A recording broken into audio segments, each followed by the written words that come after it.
নির্বাচন বয়কট করার political option আমাদের হাতে ছিল না। আপনাদের মনে থাকবে যে বাংলাদেশ ছাত্র ইউনিয়নের তরফ থেকে আমরা আজকে যে প্রেস কনফারেন্স করতেছি, আচ্ছা আপনাদের একটা জিনিস ক্লিয়ার করে দিই, এটা কিন্তু বাংলাদেশ ছাত্র ইউনিয়নের প্রেস কনফারেন্স, প্রতিরোধ পর্ষদের প্রেস কনফারেন্স না। আমরা সংগঠন হিসেবে এই প্রেস কনফারেন্সটি করছি। বাংলাদেশ ছাত্র ইউনিয়ন এরকম শেষ প্রেস কনফারেন্স করেছিল যেদিন তফসিল আপনার মনোনয়নপত্র জমা দেওয়ার শেষ দিনের আগের দিন। আমরা ওই সিনেটের ওখানেই 3 তলায় একটা প্রেস কনফারেন্স করেছিলাম, আপনারা অনেকেই কাভার করতে গিয়েছিলেন। সেখানে আমরা 6টা দফা বলেছিলাম যে এই 6টা দফা পূরণ করতে হবে। আপনারা মিলায় দেখবেন যে আমাদের তখনকার কথার সাথে এখনকার কথা কনসিস্টেন্ট কিনা।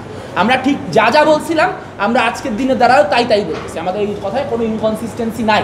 এবং আমরা এখন আপনারা বলতে পারেন যে ভাই আপনারা নির্বাচনটা বয়কট করেন, এইটা একমাত্র প্রশ্ন যেটা আসতে পারে, নির্বাচনটা বয়কট করেন নাই কেন। এখন আমরা শিক্ষার্থীদের মুখের দিকে তাকাইছিলাম। শিক্ষার্থীরা আমরা যদি বয়কট করতাম নির্বাচনটা, তাহলে যেটা হতো যে যেই শিক্ষার্থীরা ভোট দিতে আসছেন এদের একটা বড় অংশ ভোট দিতে আসতেন না। ধরেন কথার কথা, যেই 5,000-এর মতো মানুষ আমাকে ভোট দিছে, তিনি তো ওই ভোটটা দেওয়ার জন্য আসছেন। আমি যদি নির্বাচনটা না করি, নির্বাচনে অংশগ্রহণটা না করি, মানুষটা তো আসতে পারে না নির্বাচনে। সো আমাদেরকে বেসিক্যালি ট্র্যাপ করা হচ্ছে যে এত বছর পর ডাকসু হচ্ছে, যে এই ডাকসু প্রক্রিয়া থেকে সরে যাবে সে আসলে ছাত্রদের বিরুদ্ধে অবস্থান নিচ্ছে। এই যে ছাত্রদের বিরুদ্ধে প্যানেলগুলোকে দাঁড় করানোর একটা নোংরা রাজনীতি প্রশাসন এবং শিবিরের তরফ থেকে করা হয়েছে, আমরা মূলত সেটার ভিকটিম হয়েছি।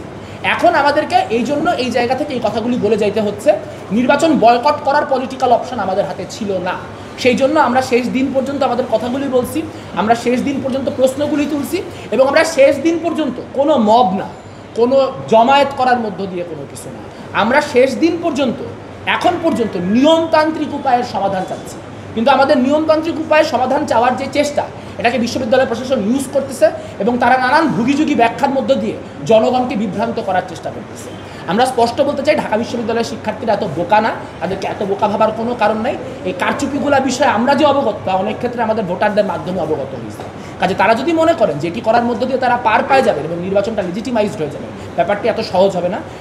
ডাকসুর মতো চলুক, যারা নির্বাচিত হয়েছেন তারা যেই এমবেসিতে যান ঘুরে আসুন, সমস্যা নাই। কিন্তু একই সঙ্গে এই সময় দাঁড়ায় যেই প্রক্রিয়াগত ত্রুটিগুলা, সেই প্রক্রিয়াগত ত্রুটিগুলো অ্যাড্রেস করতেই হবে। তা না হলে প্রয়োজন বোধে আমরা আদালত পর্যন্ত